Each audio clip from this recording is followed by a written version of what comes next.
तर पक्षांतर्गत विरोधामुळे माझ्या पतीचा जीव गेला। बाळू धानोरकर यांच्या पत्नी आमदार प्रतिभा धानोरकर यांनी हा गंभीर आरोप केला।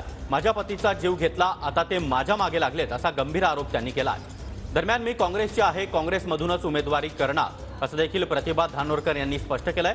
दरम्यान धानोरकरांचा मृत्यू कशामुळे झाला हे प्रतिभाताईंना माहिती आहे, असं विजय वडेट्टीवार म्हणाले। काँग्रेसचीच आहे आणि मी काँग्रेसच्याच तिकीटवरती लढवणार आहे।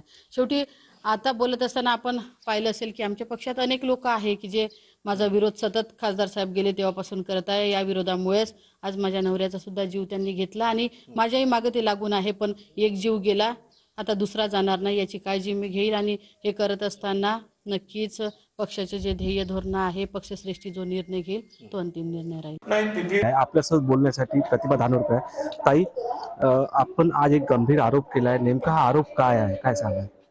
आपल्याला माहित आहे की खासदार साहेबांच्या निधनाच्या पूर्वी साधारणतः महिना 2 महिन्यापासून आमच्याच पक्षातील काही लोकांनी त्यांना मानसिक फार त्रास देण्याचा प्रयत्न केला आणि त्या त्रासाला कंटाळून शेवटी त्यांची तब्येत बिघडली आणि त्यांच्या या त्रासामुळेच त्यांचं दुःखद निधन झालं, हे आपल्या सगळ्यांना माहित आहे।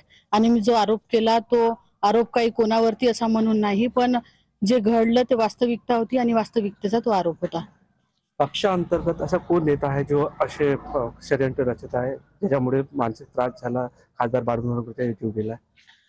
मी पर्टिक्युलरली कोणाचं नाव घेणार नाही, पण आमच्याच पक्षाचे काँग्रेसचे काही लोक आहे जे भाजपच्या पेरोलवरती राहून भाजपच्या लोकांनी जसे जसे आदेश त्यांना दिले ते आदेश ते फॉलो करत होते आणि आता त्यांच्या निधनानंतर आताही ते चालू आहे। या साधारणतः 8-9 महिन्याच्या काळात आपण बघितलं असेल की त्यांच्या जाण्याच्या पश्चात सुद्धा मलाही जो त्रास होत आहे ते आमच्याच लोकांकडून होत आहे आणि हे सगळे लोक हे भाजपच्या लोकांच्या सांगण्यावरून हे सगळं करत आहे। कुठेतरी आपण गावोगावी जाऊन प्रचार करत आहे ना, अशा प्रचाराच्या दरम्यान कुठेतरी या संपूर्ण त्रासाला सामोरं जावं लागत आहे, कोणत्याचा विरोध होत आहे?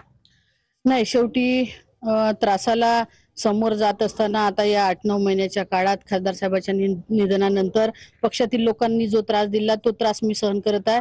पण मी शेवटी एका लढवय्या अशा माणसाची बायको आहे, त्याच्यामुळे कुठल्याही त्रासाला किंवा कोणाच्या असल्या खोट्या धमक्यांना मी घाबरणारी नाही आहे। निलेश दहाट, TV9 मराठी, चंद्रपूर।